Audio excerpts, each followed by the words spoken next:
What if your brain couldn't tell dream from reality? When a dream feels too real? Sometimes you dream that you've woken up. You see your room, your bed, your phone, the light outside the window. Everything feels normal. You try to get up and realize you can't move. Your chest feels heavy, your ears buzz, and someone is there. You can't see them, but you feel their gaze. You want to scream, but your mouth won't obey. Then suddenly, you really wake up. Your heart's racing, breath uneven. And you wonder, is this real now? Or just another layer of the dream? The brain just showed you something. The border between dream and reality is thinner than you think. But what if that border disappeared completely? What if the brain stopped knowing what's real and what's a dream? Chapter 1. The Architecture of Sleep. Sleep isn't one state, it's an architecture. Every night your brain moves through a cycle, from light dozing to deep sleep, then to REM, the stage where you dream. During REM, your body is almost completely paralyzed, a built-in safety system, so you don't act out your dreams. But the brain stays incredibly active, building simulations, like a director staging a private reality. Sleep isn't rest. It's an internal laboratory. The brain replays memories, emotions, fears, testing scenarios impossible during the day. It's rehearsing life itself. While the body sleeps, the mind travels through a world that feels utterly real.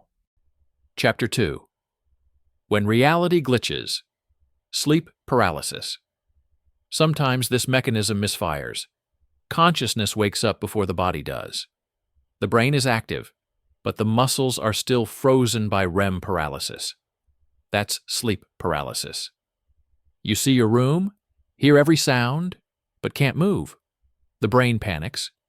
The amygdala, your ancient fear center, kicks in. It starts generating threats. A shadow, a figure, a presence. You see it, even though nothing's there. It's not a dream, not reality, but the intersection of both. The brain hasn't decided which world it's in, and everything you feel is 100% real to it. These night demons have followed humanity for centuries.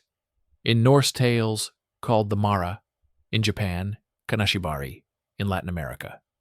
Se me subió el muerto. The dead man sat on me. Today we know it's not supernatural. It's perception biology gone slightly wrong. But in that moment, your body knows only one thing. This is happening right now. Chapter 3. False Awakenings. A Dream. Within a dream. Sometimes the brain goes further. You wake up, or think you do. The room looks perfectly familiar.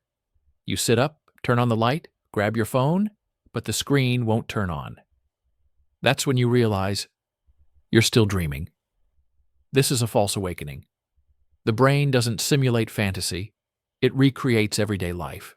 Every object, every sound, perfectly mimicked, but slightly out of focus. Neuroscientists believe false awakenings happen when REM overlaps the waking transition. The brain can't tell which mode is active, so for a few seconds it runs both. It's like a glitch in the matrix, dream and reality playing the same scene at once. Chapter 4. How the brain knows you're awake. So how does the brain even know you're awake? It doesn't, not directly.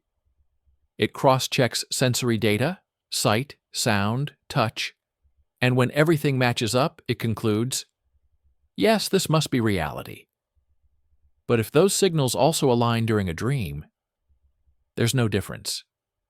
Studies show that during vivid dreams, the same brain regions light up as in wakefulness: visual, auditory, sensory motor areas.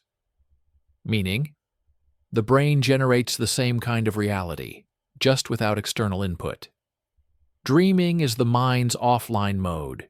It runs autonomously, no world required.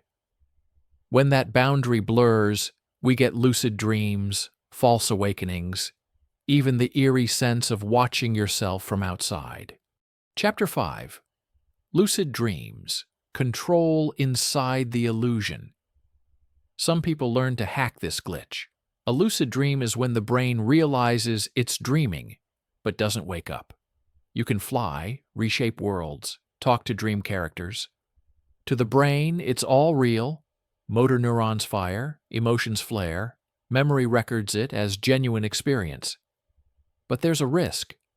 Frequent lucid dreamers can blur that line too much. They start mixing dream memories with real ones.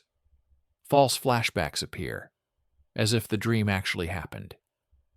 The brain doesn't care where the signal came from. If it traveled the same pathways, it's marked real. Chapter 6. When dreams invade the day. Some conditions make dreams invade waking life, like narcolepsy. A person suddenly drops into REM sleep, mid-conversation while driving in broad daylight. Consciousness dives into dream mode instantly. The body loses tone, cataplexy. Fragments of REM leak into wakefulness. People see dreamlike hallucinations with eyes wide open. Here, the border vanishes entirely. The brain wakes inside the dream and dreams while awake. Two programs running at once, fighting for the same processor. Scientists trace this to a lack of hypocretin, the neurochemical that regulates sleep-wake balance. Without it, the worlds merge. Chapter 7. Why the brain does this. It might look like malfunction, but evolution says otherwise. Dreaming is a simulation engine. It lets the brain test reactions to fear, loss, pain, a safe rehearsal for survival. It compresses emotions too heavy for daytime. Nightmares aren't punishment, they're processing. False awakenings are re-entry tests. Sleep paralysis, a glitch in the exit protocol. Like a program freezing between two operating systems. Chapter 8. When the border vanishes forever. Now imagine the border disappearing completely. The brain loses the ability to tell dream from reality. It stops tagging signals as internal or external.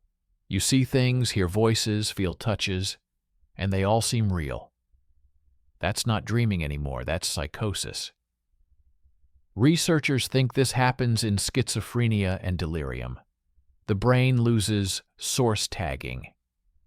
It no longer knows whether input came from outside or within. Not madness in a poetic sense, but a collapse of the reality filter. The mind stops editing perception and shows you everything it can generate at once. Finale. Dream as the second reality. Maybe dream and reality aren't opposites, just two layers of one process. Perception. By day, the brain projects the outer world. By night, the inner one. But in both cases, it's creating a model, not the source.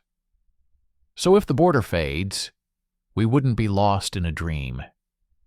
We'd simply realize that both are projections of the same origin. Consciousness. Maybe reality is just the most persistent dream. And when you wake up each morning, your brain doesn't leave the dream, it just changes the scene. So, who said you're not dreaming right now?